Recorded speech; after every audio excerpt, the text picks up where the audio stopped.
अस्सलाम वालेकुम दोस्तों, एक और न्यू व्लॉग में आप सबको खुशामदीद। उम्मीद आप सब खैरियत से होंगे, ठीक ठाक होंगे।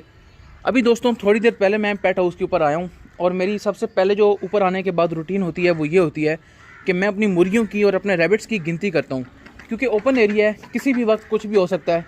कभी बिल्ली का अटैक हो सकता है, कभी खरगोश आगे पीछे हो जाते हैं, वो बाहर निकल जाते हैं। और कई दफ़ा तो ऐसा हुआ है कि मुर्गियाँ यहाँ से कूद के कब्रिस्तान में चली जाती हैं, क्योंकि हमारे घर के बिल्कुल साथ ही कब्रिस्तान है।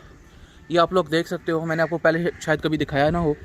कितनी दफ़ा ऐसा हुआ है कि कूद के यहाँ से कब्रिस्तान में चली जाती हैं। आज जब मैं ऊपर आया हूँ तो मैंने गिनती की है, मुझे एक रैबिट कम लगा है। आपको याद होगा हमारा एक ब्लैक एंड वाइट कलर का रैबिट होता था, हमारा बड़ा फेवरेट था, बड़ा क्यूट था, बड़ा प्यारा उसका कलर था, ब्लैक एंड वाइट कैलिफोर्नियन वो ब्रीड थी। तो जब मैं ऊपर आया हूँ मैंने अपने रैबिट्स को काउंट किया तो टोटल 6 होने चाहिए थे, लेकिन 5 थे। तो काफ़ी देर से मैं उनको ढूंढता रहा उसको, लेकिन मुझे मिला नहीं। पीछे भी जाके देखा, क्योंकि अक्सर औकात गर्मी लगने की वजह से वो टंकी के साथ चिपक के बैठ जाते हैं। वहाँ पे भी नहीं था, ना बाहर था, तो ना मतलब आगे पीछे मैंने काफ़ी देखा, कहीं भी नहीं था।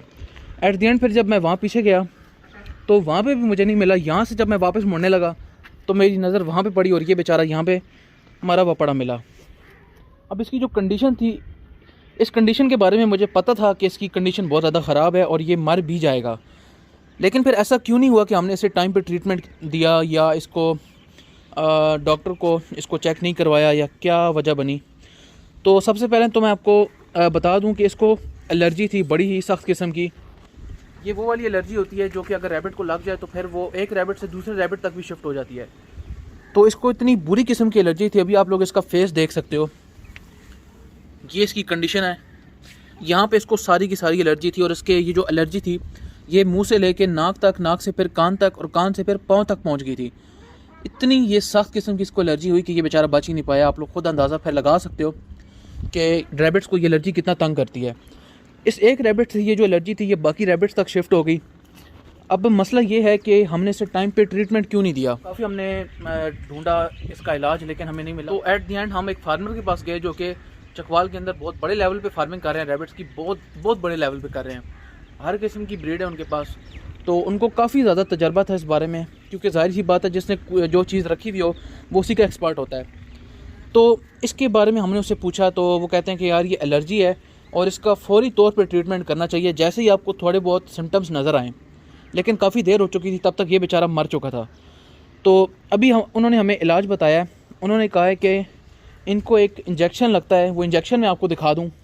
अब ये वीडियो बनाने का मकसद ये है कि गाइज़, अगर आप लोगों के रैबिट्स तक, मतलब सब ने रैबिट्स रखे हुए होते हैं, ये मुर्गियाँ रखी हुई होती हैं, तो अगर आप लोगों के रैबिट को अगर ये मसला होता है एलर्जी वाला, तो इसका क्या इलाज है आप लोगों को अभी से पता होना चाहिए, ताकि बाद में आप लोग ढूंढते ना रहो। अभी मुर्गी अंडा देने के लिए बैठी हुई है, मैं भी खामखा तंग कर रहा हूँ इसे। ये इंजेक्शन होता है, ये इंसुलिन होती है, शुगर वाली जो होती है, शुगर के पेशेंट्स को जो लगती है, ये वो इंजेक्शन होता है। ये 1 cc का होता है इंजेक्शन। ये आप लोगों को बात जहन में रखनी चाहिए, 1 cc का ये इंजेक्शन होता है। और ये एक इंजेक्शन है आइवरजेन। बेसिकली ये एक कंपनी होती है, हर कंपनी का ऊपर अपना एक डिस्प्ले होता है। अब ये आइवरमेक्टिन का इंजेक्शन है बेसिकली। यहाँ पे इन्होंने आइवरजेन ऊपर मेंशन किया हुआ है। यहाँ पे अगर आप लोग नीचे देखो तो ये आइवरमेक्टिन इन्होंने यहाँ पे लिखा हुआ है, इस साइड पे आइवरमेक्टिन प्रॉपर लिखा हुआ है। इस मेन जो इंजेक्शन का नाम है, जो इस दवाई का नाम है, वो आइवरमेक्टिन होता है।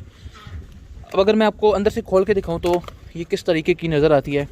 ये वाला इंजेक्शन होता है, कांच की शीशी है, और यहाँ से आपने इंजेक्शन को अंदर डिप करना होता है।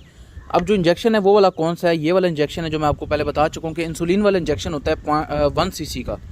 1 cc का ये इंजेक्शन है। और आपने जो मेडिसिन की मिकदार है वो कितनी देनी है रैबिट को, ये भी आपको बता दूँ। यहाँ पर आप लोग देखो तो यहाँ पर लिखा हुआ है 1, अगर आपको नज़र आ रहा हो तो यहाँ पे लिखा हुआ है 1, और इससे जो नीचे 1 की वैल्यू है वो पॉइंट्स में चली जाती है।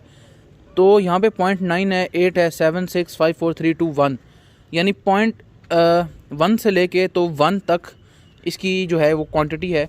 आप लोग फिल करके इसे रैबिट को पिला सकते हो, लेकिन पिलानी नहीं है। एक तो इंजेक्शन होता है, आपने इसे लगाना होता है, और दूसरी बात ये है कि इसकी जो मिकदार है वो 0.4 cc होती है।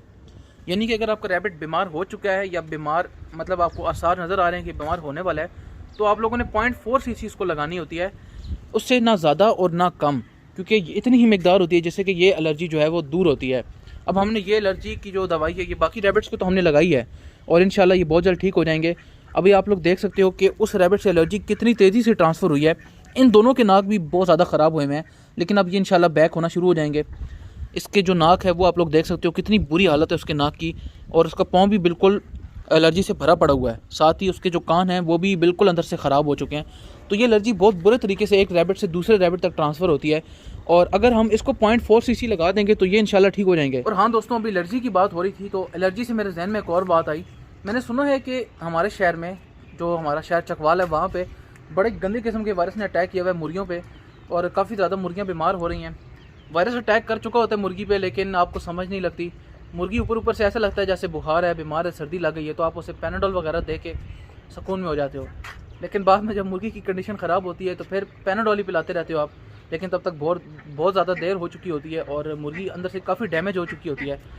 तो सुनी सुनाई बात है, वैसे अफवाह है, यकीन नहीं करना चाहिए सुनी सुनाई बातों में, लेकिन मैं तहकीक करूँगा, रिसर्च करके फिर आप लोगों के साथ मैं शेयर करता हूँ 1-2 दिन में इंशाल्लाह। तब तक अपना बहुत सारा ख्याल रखिएगा। अगर आपको ये वीडियो अच्छी लगी है तो लाइक कीजिएगा, और हाँ, पेट व्लॉग्स देखने के लिए और इन्फॉर्मेटिव वीडियोज़ के लिए हमारे चैनल को लाजमी सब्सक्राइब कर लीजिएगा, क्योंकि भाई आपको फ़ायदा ही होगा, नुकसान नहीं होने वाला। तो मिलते हैं इंशाल्लाह कल एक अच्छे से व्लॉग के साथ। अल्लाह हाफ़िज़।